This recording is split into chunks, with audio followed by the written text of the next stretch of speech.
Era uma vez uma empresa que precisava de ideias novas. Laura, a designer, tinha uma ideia que nasceu numa tarde qualquer, enquanto ela desenhava sozinha em sua mesa. Não era perfeita, não prometia revolucionar o mundo, mas era honesta e poderia funcionar. Laura sorriu ao imaginá-la pronta. Então, chegou o e-mail. Urgente. Reunião de brainstorming. Sala 314H.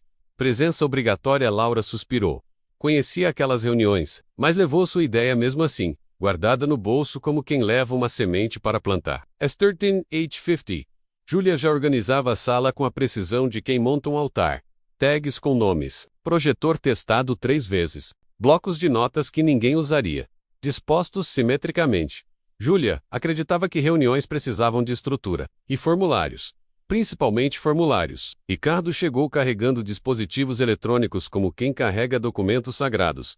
Laptop, tablets, caderno Moleskine intocado. Ricardo acreditava que reuniões precisavam de metodologia. E slides.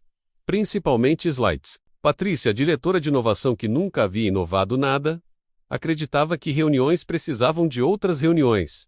Reuniões para preparar reuniões. Reuniões para avaliar reuniões. Um ciclo perfeito e estéril. Marcos, o analista, acreditava que tudo custava caro demais. E Júlia acreditava que tudo precisava de aprovação. Carlos, o estagiário, havia sido convidado por engano. Ele ainda não acreditava em nada, o que o tornava perigosamente criativo. As 14H15, porque reuniões importantes começam com atraso. Todos se sentaram. Obrigada por estarem aqui, disse Patrícia, como se algum deles tivesse escolha. Ricardo vai explicar a metodologia?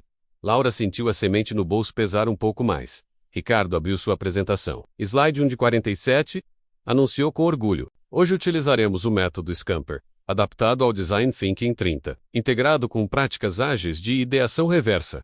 Desculpa, Laura interrompeu, mas não íamos ter ideias sobre o produto novo. Exatamente. Por isso preciso explicar como ter ideias. Estamos apenas no slide 3. Carlos, no fundo da sala, tentava parecer acordado. Já havia desistido de entender por que era necessário 47 slides para explicar como pensar. As 14H52, finalmente chegou o momento.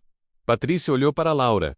Então, Laura, sua ideia? Laura tirou a semente do bolso. Começou a falar, com cuidado, como quem planta algo delicado. E se criássemos um aplicativo, que quanto isso vai custar? Marcos interrompeu, antes mesmo que a semente tocasse o solo. Bem, ainda não calculei, mas, no último trimestre o budget de inovação foi reduzido em 23,7%. Nossa margem de manobra é de apenas 4,2%. Laura tentou novamente. Mas é só uma ideia inicial.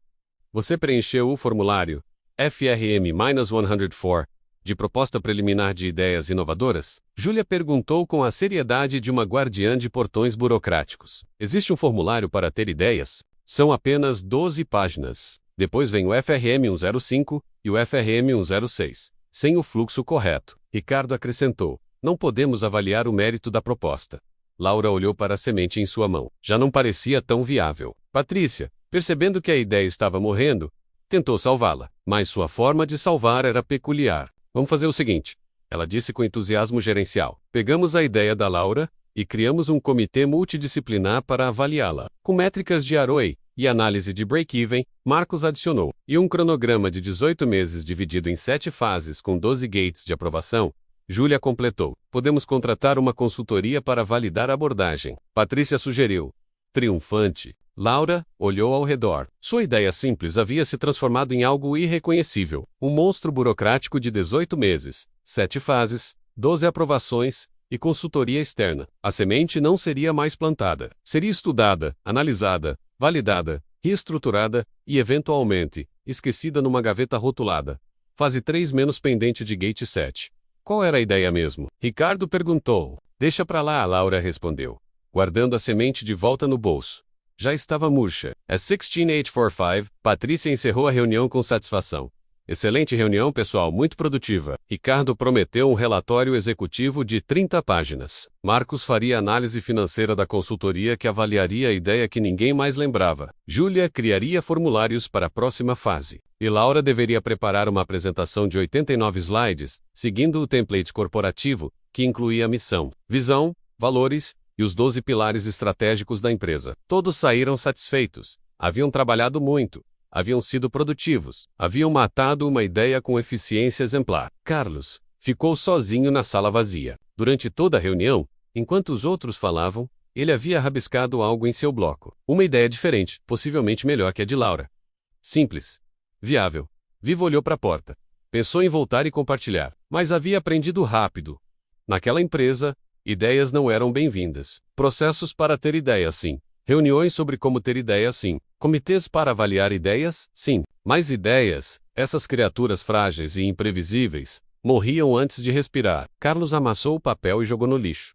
Apagou as luzes e saiu. Na segunda-feira seguinte, às 9 horas da manhã, Laura recebeu um novo e-mail de Ricardo. Urgente. Reunião para discutir por que não temos ideias inovadoras anexo. Apresentação. Como ser mais criativo. Piteche. 53 slides. Laura fechou o laptop. Atualizou seu LinkedIn. E começou a procurar empresas que ainda deixavam sementes se tornarem árvores. Porque havia entendido uma verdade simples. Algumas organizações não querem colher frutos. Querem apenas estudar eternamente o processo de plantio. Enquanto o jardim permanece vazio, e todos se perguntam por que nada cresce. Moral da história: há empresas que matam ideias tão eficientemente que deveriam ganhar prêmios de produtividade. E geralmente, ganham.